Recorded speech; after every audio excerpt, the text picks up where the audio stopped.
Crisis in the classroom this morning focuses on students being separated to teach racism. It is something called racial affinity, and a lawsuit has brought attention to something most parents did not even know was happening.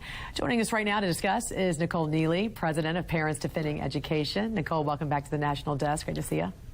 Thank you. Thank you for having me. So break this down for us. What are racial affinity groups, and how is this being implemented in the classroom?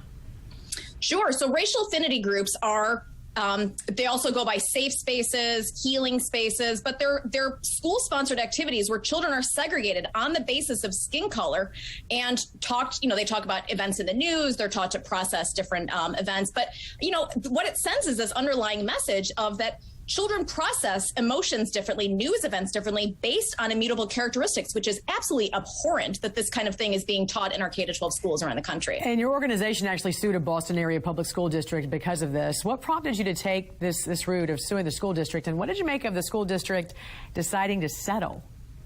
Sure. So we initially filed a complaint with the Federal Office of Civil Rights at the Department of Education.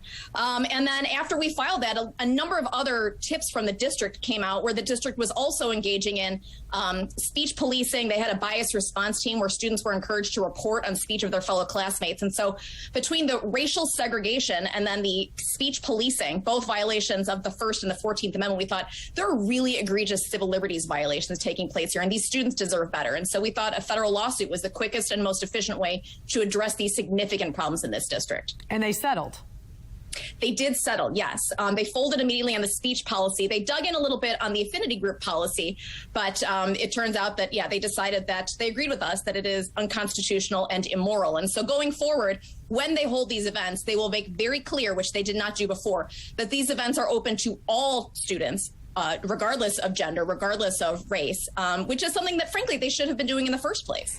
What's interesting is there are some people who believe these racial affinity groups actually help in improving diversity. What's your message to those administrators and teachers who believe this is beneficial?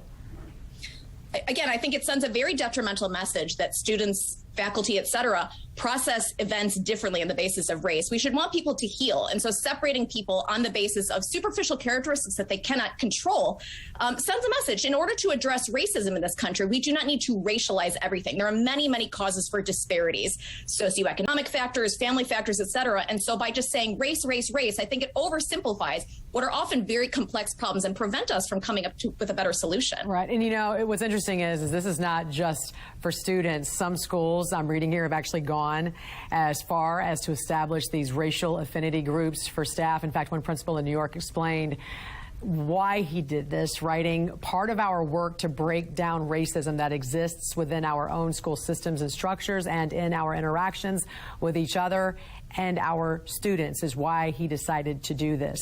What do you make of even adults and this principal coming out and making this statement right here to be separated as a method to discuss racism? I mean, it is appalling that we are having this conversation in 2022. I mean, we saw this in Brown versus Board of Education. We saw this in Jim Crow. I mean, the fact that these public schools, and bear in mind, these are public schools that are doing this with our tax dollars. These are state actors that are identifying and separating children and faculty members on the basis of their skin color. This is unacceptable. And so, yes, they can postulate all they want that this is a good idea. Statistical studies have not backed this up. The American Enterprise Institute, Frederick Hess, did a great deep dive looking at the literature on this. There is no evidence to back this up. And I think it causes significant psychological harm. And so this is the kind of thing where we need to draw a line in the sand and let people know this is not acceptable for us as a society to do going forward. Nicole, one thing that you guys do so well is that you are able to be a voice for those parents who might not feel that they can go and confront their school board or their school. And so what people can do is be a whistleblower and contact your organization, and you guys go and you fight on behalf of parents. What is the best way for a parent to get in touch with you if they want to let you guys know of something that's going on in their kid's school? Sure. Our website is defendinged.org. We have a tip line. People can submit tips to us anonymously. We investigate everything. And then as needed, we'll file complaints. We'll file lawsuits. We'll let the media know about it because sunshine is the best disinfectant. All right. Nicole Neily, great to see you this morning. Thanks so much for joining us. We appreciate it. Have a good one. Thank you.